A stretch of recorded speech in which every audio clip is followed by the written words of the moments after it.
Look at global wealth today. What do you see? You probably see Africa struggling and immediately blame today's politicians, right? Well, stop. That is a complete illusion. We are tearing that myth apart right now in this explainer. The truth? The starting line for African development wasn't dropped yesterday. It was literally obliterated centuries ago. The media honestly doesn't know what to think. One minute, it's a hopeless tragedy. The next, a rising economic miracle. And they always pin it on whoever's currently in office. But guess what? They're looking at the wrong century entirely. So here is the million-dollar question. Why hasn't decades and billions of dollars in international aid fixed this? Why do these massive, well-meaning programs just keep failing? Simple. Because we're treating a 400-year-old gunshot wound with a modern-day Band-Aid. Africa's current struggles are definitely not just modern policy failures. The historical reality is absolutely brutal. Picture the economic charts showing wealth over time. The lines shooting up to the sky? That's Europe and the Americas. They were riding the wave of massive industrial revolutions. But that flat gray line at the bottom? That's Africa. Over that exact same period, their wealth growth flatlined. They didn't just accidentally fall behind, they were actively held down. And economists didn't just guess this. They ditched the heavy academic jargon, took ancient historical maps, and literally layered them over modern satellite data. It's like a full body scan of history. Now, mapping centuries-old data isn't perfectly exact, sure, but the overarching trend, it is a complete slap in the face to standard economic thinking. So, let's peel this onion. We're going to go backward through 4 distinct layers of history. First, we'll hit recent colonial exploitation. Then, the completely arbitrary borders drawn during the scramble for Africa. After that, the deep trauma of the slave trades. And finally, the ancient pre-colonial institutions. All right, layer 1, the colonial era. It was relatively brief, but man, it left a deadly legacy. Check out this startling truth hidden in the data.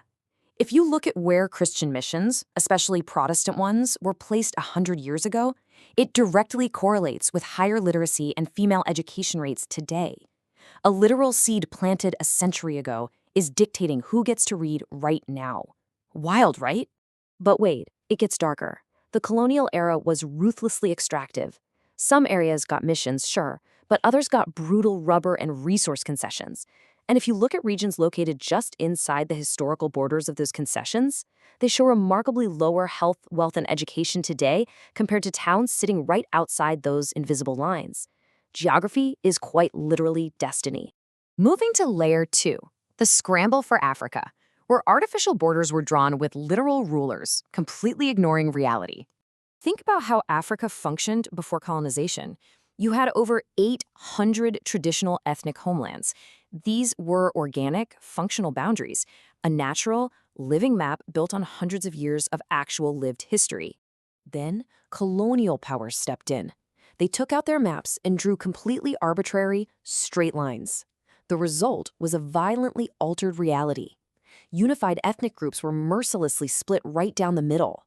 They planted the exact seeds for the endless civil conflicts and weak local governments we see today.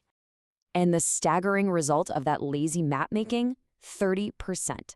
A massive 30% of African nations were left entirely landlocked. Really think about what that means for a second. Being cut off from the coast means you are cut off from global trade. It is an absolute economic death sentence. This geographic absurdity crippled state capacity from day one.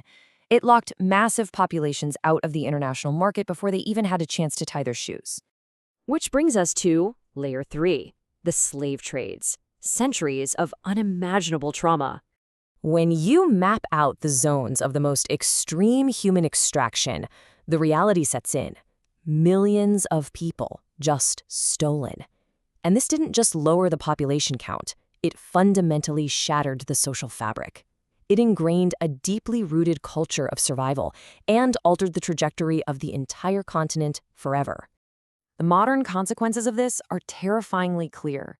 High slave trade intensity directly matches up with a deep mistrust of neighbors today.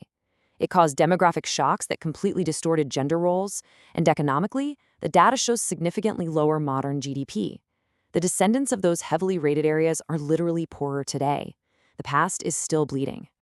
Finally, layer 4, pre-colonial power, the ancient foundations of the continent. Now, the research methodology here gets incredibly innovative. Economists actually used modern space satellites to hunt for the ghosts of ancient political power. They measured nightlight density across the continent to figure out modern economic activity. And what they found? Absolutely stunning.